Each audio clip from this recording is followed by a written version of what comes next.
one of them is targeting Scamera.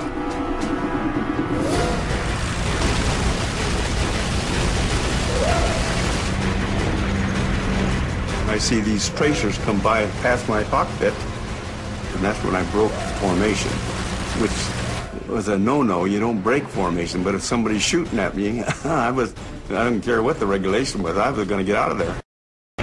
Scamera and wingman John Scanlon break hard left as the sky erupts into a blazing curtain of tracer rounds. From there on, it was just a big dogfight, one plane after another. A zero appears off Scamera's nose. The P-51D is among the first aircraft equipped with a lead computing gun sight, the gyroscopic K-14. You're supposed to know the wingspan. You guessed 37 feet or whatever. You punch that in, and it was supposed to self-lead it. So all you do is put the dot on the plane. Scamera's gun sight makes it so a quick burst is all he needs. The wounded Zero limps from the fight. Then, Scamera spots two Japanese N-1K fighters, nicknamed Georges, at 9 o'clock low. The N-1K was the most advanced Japanese fighter, posing a real threat to any American in the sky. The George has harder-hitting cannons, but the Mustang has the edge in speed and altitude.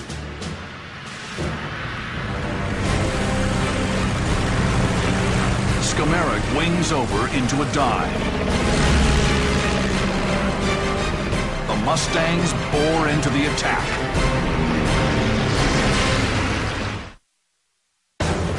June 23rd, 1945. In the midst of a deadly furball, Lieutenant Bob Scamera and wingman John Scanlon are closing fast on a pair of Japanese George fighters.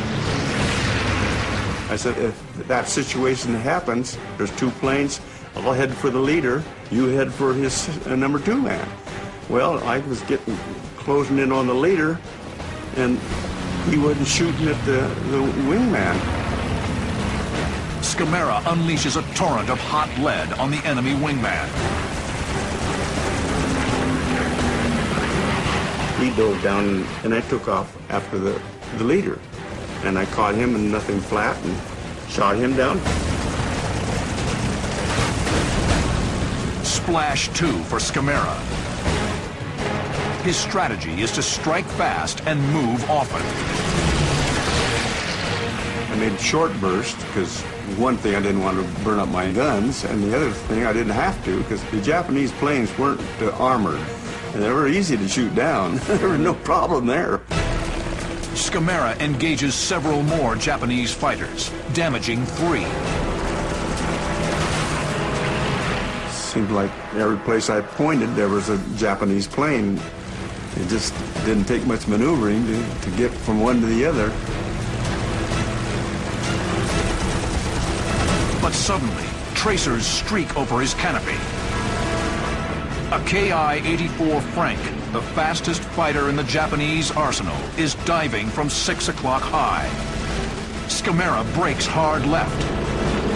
The Frank pilot's mistake is going too fast. He overshoots, pulling up into a climb. Scamera reverses and pitches up, straining to put the Pipper on target. I remember pulling up, and here that gun sight was down on my cowling, and I couldn't get enough lead on him, so I practically stalled out.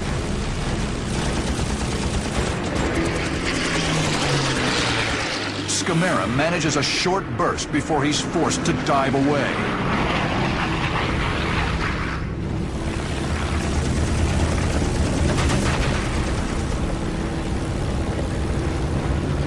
The burning Japanese fighter plummets right past his nose. Splash 3. Scamera scans the sky once more. I thought one Japanese plane was out ahead of me. As soon as he see me coming, he split S over and dove for the ground. Well, I shouldn't have done it, but I followed. Scamera dives after the lone Oscar, but he begins to worry about his fuel state. Well, I said, the heck with him, and I said, let him go. And I pulled back up, using my airspeed to gain as much altitude as I could. After all the maneuvering, the other Americans are nowhere to be seen. Scamera is alone. Then he catches sight of something off his left wing. That's when I noticed Scanlon was still on my wing. I hadn't noticed that up till that time. Incredibly, Scamera's wingman has stuck with him through every twist and turn. Scamera decides to head to the rally point. I put him out on mutual support, which you don't talk to. You wiggle your tail, and away he goes, and he flies about a quarter mile parallel to you. So he can watch my tail, I can watch his tail. They don't get far before Scamera spots trouble behind Scanlon. A zero right on his tail. I turned toward him, but I couldn't make it. I yelled at him over the radio to do something. There's a Japanese plane coming down on your tail. But it's too late. The Zero's 20mm cannons pummel Scanlon's wings. They burst into flames. He jettisoned his canopy and he bailed out because his cockpit must have been pretty hot by then. Scamera circles his wingman's parachute, shooting at any Japanese planes that come within gun range. But I kept firing at them, keeping them clear, and pretty soon 4 of my guns went blank. 2 of them were still firing, but that's 2 of them had maybe 100 rounds more than the other 4. There's nothing more he can do for his wingman. Scamera breaks off and heads for home.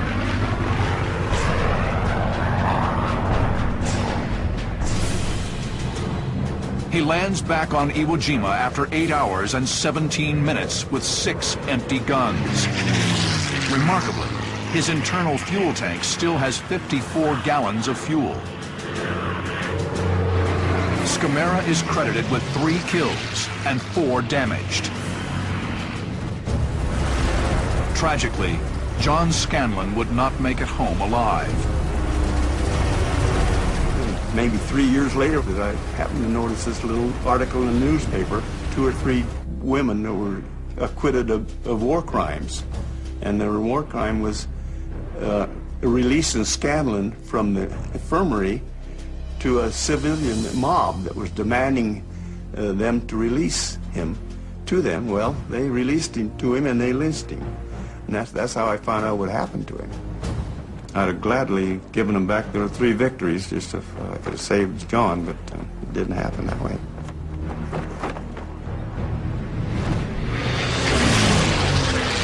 The Mustang made a significant contribution to the Allied victory in the Pacific, sweeping the skies of most Japanese fighters that threatened American bombers. Meanwhile, in Europe, Mustang pilots were among the first to take on the Third Reich's most menacing wonder weapon, the jet fighter. April 7, 1945. A lone P-51 Mustang soars above a large formation of B-24 bombers, droning into the German heartland. The Mustang pilot, Lieutenant Richard Candelaria, is the first to arrive on station above the bombers. The rest of the squadron is lost in thick cloud cover below. I had gotten to the rendezvous point about 3 or 4 minutes before the rest of the squadron got there. They said we'll be there in 2 or 3 minutes.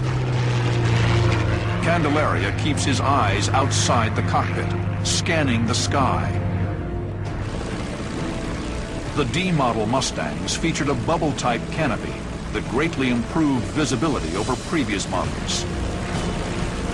With the D model, you can look all over the place. You have great visibility because the radar of a Mustang is your eyes. At 7 o'clock low, the young lieutenant spots something. First I saw what looked like specks getting bigger, and then I realized they were Me-262s because they were coming fast. I'd seen them before, I had chased them before, but had never been able to catch one.